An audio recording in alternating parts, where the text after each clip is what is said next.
Bom dia, tudo bem? A mensagem que Deus colocou para mim hoje, ela diz assim: dessa vida não se leva nada, a não ser o amor que recebemos.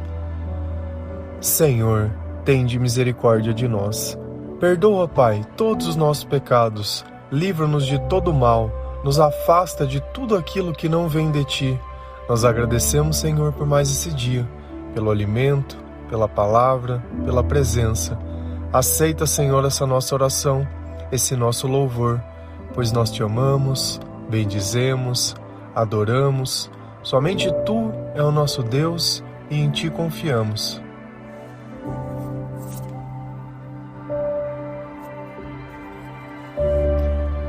Todos os dias, praticamente a maioria das pessoas, elas gastam a maior parte do seu tempo trabalhando. Porque é necessário o sustento, é necessário que nós tenhamos coisas. Porém, isso não pode ser a única coisa que a nossa vida ela se baseia, apenas em conquistar coisas. Porque no final, nada disso nós vamos poder levar dessa vida. Quando nós paramos para pensar, ou quando nós ficamos um pouco mais velhos, quando nós começamos a entender melhor as prioridades, a gente percebe que muitas dessas coisas são vaidades. O ter mais, o ser mais, o maior, o melhor, isso com o tempo acaba não significando nada. Porque aqueles que te admiram ou aqueles que olham e falam: nossa, olha como fulano isso, quem são esses? É curioso que quando nós vamos falar alguma coisa, nós temos o costume de dizer: as pessoas isso, as pessoas aquilo. Nós nunca falamos sobre as pessoas. Nós simplesmente ocultamos a pessoa que nós pensamos quando fazemos isso.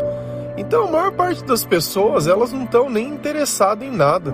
Talvez elas olham, talvez elas vejam, mas na maior parte do tempo, a maioria das pessoas está inundada nos seus próprios sentimentos. E o que elas veem, o que elas falam é apenas para se distrair. Então a opinião dos outros pouco importa. Se a gente vai lá na palavra de Deus, em 1 Timóteo 6, versículo 7 e 8, a palavra ela diz assim: o que foi que trouxemos para o mundo? Nada. E o que é que vamos levar do mundo? Nada. Portanto, se temos comida e roupas, fiquemos contentes com isso. Olha que Timóteo, ele traz a nossa existência e a nossa satisfação a apenas duas coisas: comer e ter roupas. Se a gente tem o que é necessário, tudo aquilo que é básico, já é o suficiente para ficar contente. Por quê? Porque o resto vai ficar, o resto você não vai poder levar, o resto é o resto. Então, da mesma forma que nada nós trouxemos, nada nós vamos levar. Mas nessa parte ainda, para mim ainda fica faltando alguma coisa, porque não é verdade que nós não vamos levar nada desse mundo. Isso seria um fato se nós todos fôssemos ateus, porque quando nós morremos crendo no Senhor, nós levamos toda a esperança, todo o amor e tudo aquilo que Ele nos dá na parte espiritual, porque a morte da carne não é a morte do espírito. Então, muito fato tudo isso que ele diz, porém, quando nós entregamos a nossa vida a Cristo, algo maior acontece. Essa frase eu tinha o costume de dizê-la da seguinte forma: que nós só vamos levar dessa vida o amor que nós recebemos das pessoas.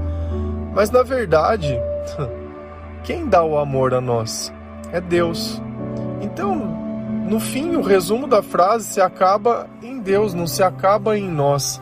Porque se nós mesmos tivéssemos a capacidade de amar, não iria ser necessário existir Deus, nem que Ele tivesse dito que Ele é o amor.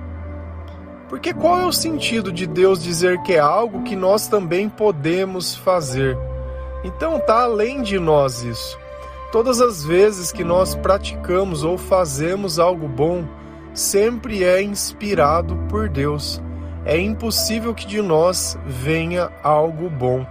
Por isso que nós clamamos, oramos, buscamos, louvamos o Senhor em todas as oportunidades, para que o seu amor possa se manifestar em nós ou através da nossa vida.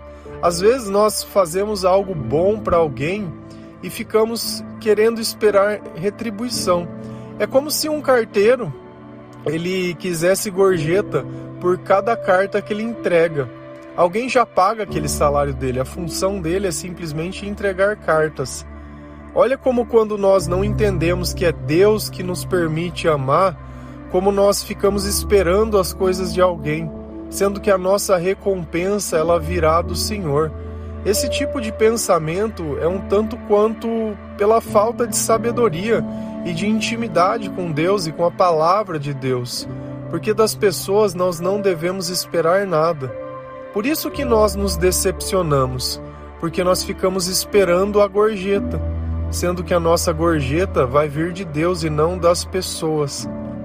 Então, se você quiser ter uma vida mais leve, começa a entender o valor das coisas que são importantes.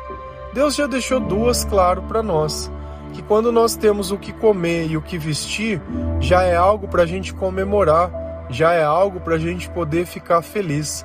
Você imagina essas pessoas que moram em situação de rua, o quanto elas não dariam por um banho, por uma cama, por um prato de comida ou por uma roupa limpa. Elas entendem o valor dessas coisas porque a vida dela, isso é escasso. Mas na nossa vida, que talvez isso seja abundante, isso já não é mais o meu objetivo. O meu objetivo é conquistar o mundo, é grandes coisas. Nem sempre o dinheiro que vem a mais, ele vai causar algo nobre. O problema é quando a sua cabeça começa a pensar que a marca de uma roupa, ou a marca de um celular, ou a marca de um carro, ela define quem você é. Quando você entra em algum lugar, você quer que as pessoas te notem, que elas vejam a sua roupa. Nossa, olha como fulano anda com a roupa da marca tal, olha, essa roupa é caríssima. Tá, beleza, as pessoas olham e fazem isso, mas o que isso acrescenta na sua vida? As pessoas olharem para você e falam, nossa, olha como ele é bem sucedido. O que isso acrescenta na sua vida?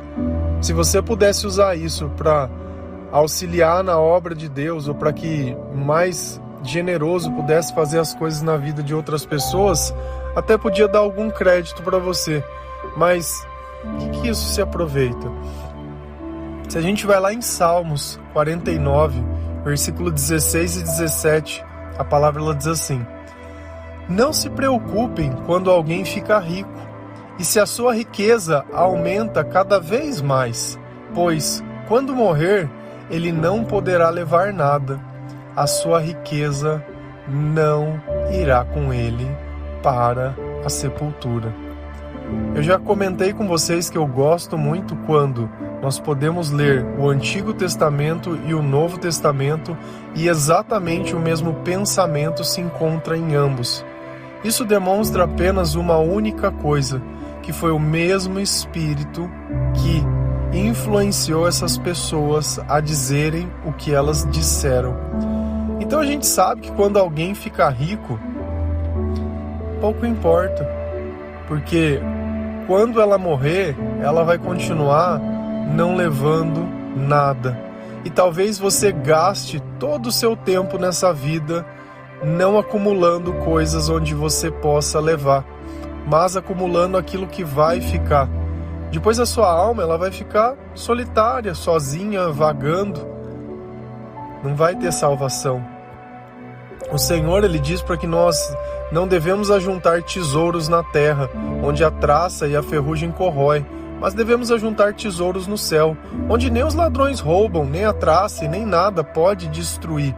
E ele fala assim: aonde está o seu coração, lá também está o seu tesouro. E aí vem a pergunta: aonde está o seu tesouro? Certamente que a riqueza, por algumas ocasiões, ela dá uma falsa sensação de segurança. Eu me recordo que quando nós passamos pela pandemia, uma das primeiras pessoas que morreu foi um grande banqueiro. Eu não sei se era presidente, esses bancos do Santander, não sei exatamente de precisar, porque é uma informação que já está meio antiga. mas era uma pessoa que ela tinha muitas posses e muitas riquezas. E por que isso não pôde salvar a vida dela? Porque nem sempre as coisas funcionam como nós imaginamos. Às vezes existe um tratamento, mas quem cura é o Senhor. E sem Deus, não importa. Esse é o ponto em questão. Será que deu tempo de se arrepender? Será que deu tempo de parar para pensar na vida? Eu acredito que uma das pessoas que elas mais entendem o valor de todas as decisões das nossas vidas são em duas situações. Uma, quando uma pessoa ela comete um erro e ela vai presa. E sei lá por quanto tempo ela vai ficar e ela fica pensando e remoendo e é aquilo. E a segunda situação é quando uma pessoa ela está dentro de um asilo. Ainda que eu acho que a segunda ela acaba sendo mais pesada, assim podemos dizer. Porque o preso ele sabe que algum dia ele vai sair de lá. Quem está no asilo só sabe que quando ele sair de lá é porque ele já não tem mais vida. Então naquele instante ele começa a reavaliar todas as coisas que ele abriu mão. E eu vejo muitos pais que abrem mãos de coisas pelos filhos, como se aquilo fosse garantir, dizendo, o que eu não tive o meu filho vai ter. Eu imagino um pai desse, dentro de um asilo, pensando, poxa, eu fiz tanto pelo meu filho e olha onde ele me deixou. Nem me visitar ele vem. Só que as nossas relações, às vezes nós temos que entender uma coisa. Você imagina que uma pessoa ela bate na tua porta depois de 20 anos e diz, olha, eu sou seu irmão. Você vai olhar e falar, oi? Não, eu sou seu irmão, vamos fazer um exame de DNA. Aí vocês fazem um exame e ele é seu irmão. Que intimidade que você tem com essa pessoa? Como que você pode sentir saudade daquilo que você não conhece? Como que uma pessoa dessa ela pode ter significado ou importância na sua vida, sendo que vocês nunca gastaram tempos juntas? E tudo aquilo que a gente gasta tempo, a gente ama, sente saudade e ama, de alguma forma, da nossa maneira. Então não é o sangue, não é porque alguém se diz mãe, pai, vó, avô, alguma coisa, que isso vai provocar dentro de nós algum sentimento de empatia ou alguma coisa. É preciso gastar tempo.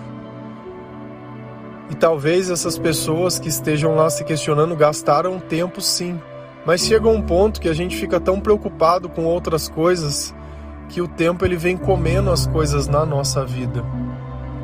Talvez estava lá preocupado em ficar rico. Talvez não tinha entendido que dessa vida nada a gente leva e nada a gente traz. Que a nossa relação com Deus vai garantir o que vai ser o nosso amanhã. E às vezes parece que isso é um grande castigo ou uma grande injustiça. Concordo. Mas só existe justiça aonde existe Deus. Só existe amor aonde existe Deus.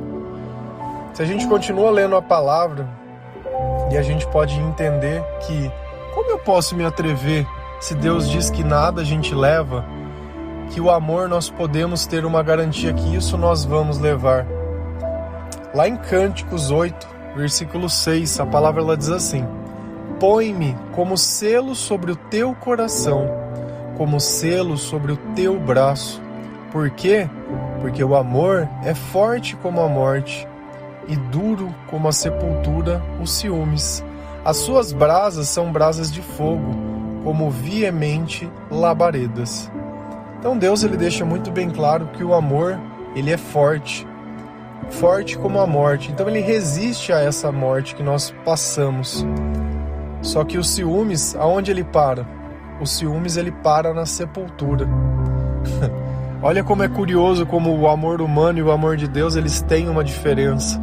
Enquanto o nosso amor ele para na sepultura, o amor de Deus ele consegue transcender a morte. Por quê? Porque esse amor ele está como um selo dentro do nosso coração. Tudo aquilo que a gente sela, a gente guarda para dentro, a gente não permite mais que saia. Se você pegar uma carta e selá-la, é sinal que você escreveu o que tinha para escrever, colocou dentro e fechou. Então quando nós deixamos dessa vida com o Senhor em nosso coração, nós estamos garantidos. Mas aquele amor que é simplesmente humano, ele para na sepultura. E o amor humano, ele tem um perigo muito grande. E olha que Deus diz que o ciúme, eles são como brasas de fogo, como labaredas. E às vezes é isso que a gente sente, o ciúme. O ciúme é o amor com posse. Então todas as vezes que eu amo e acho que algo é meu, eu me atribuo de algo que não existe dentro de mim, e eu quero garantir que aquilo é meu a todo custo, a toda ira, a toda raiva, nem que eu tenha que queimar por dentro sobre aquilo. E quantas pessoas não são agredidas por ciúmes? E a gente acha que quem ama cuida, que isso é algo que é totalmente praticável e aceitável. Então, já que nós não vamos levar nada dessa vida e que esse amor humano, ele é doentio, qual é o sentido de eu ficar agredindo pessoas?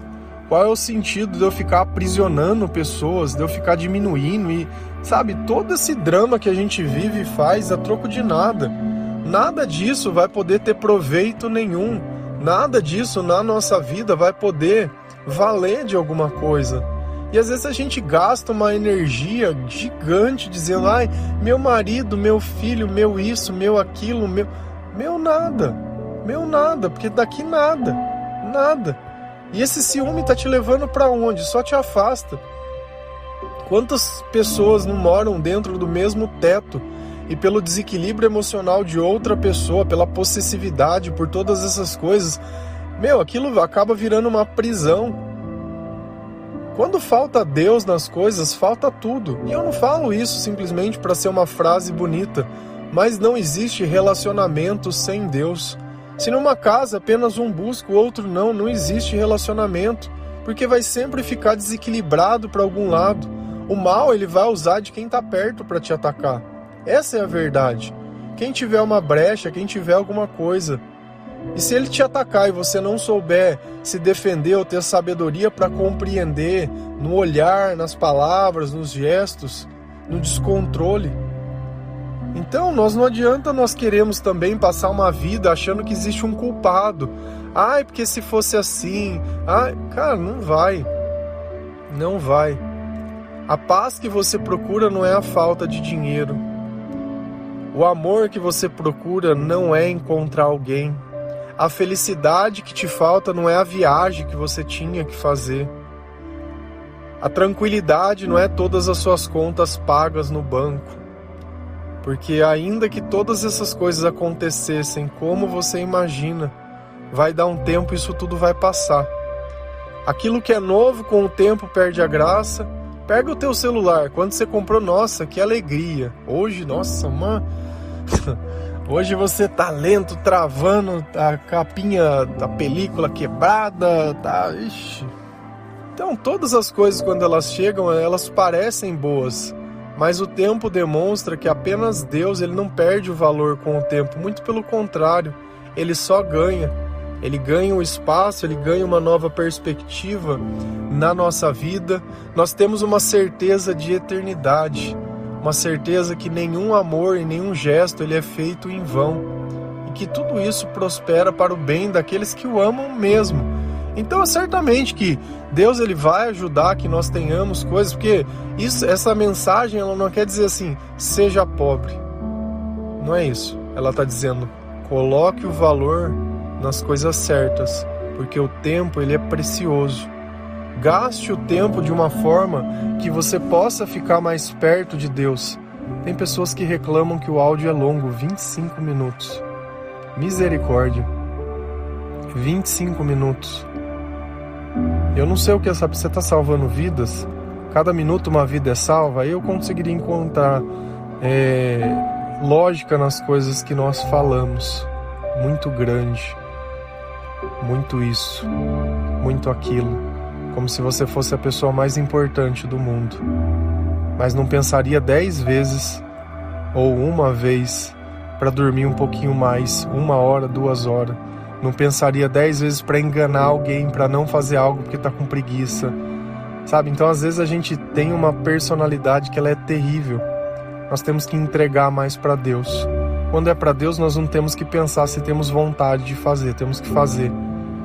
Porque quantas vezes Deus não nos amou sem merecer. Quantas vezes Deus nos recebeu sem que nós tivéssemos a melhor conduta possível. Quantas vezes o Senhor enviou alegria, enviou seus anjos e nos protegeu quando nós nem sabíamos quem Ele era direito. Amém?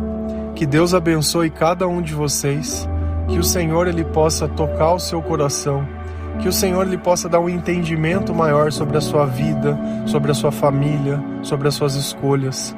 Nada disso é punição. Quando nós aprendemos com a sabedoria de Deus, o perdão é o nosso guia, a pureza é a nossa conduta e nós vamos tentar ser melhores a cada dia, para que o Senhor possa abençoar a nossa vida, para que o Senhor possa ser em nós aquilo que nós nem imaginamos que nós poderíamos ser além, ser amor. Amém? Que Deus abençoe cada um de vocês. Feliz a nação cujo Deus é o Senhor. Um bom dia.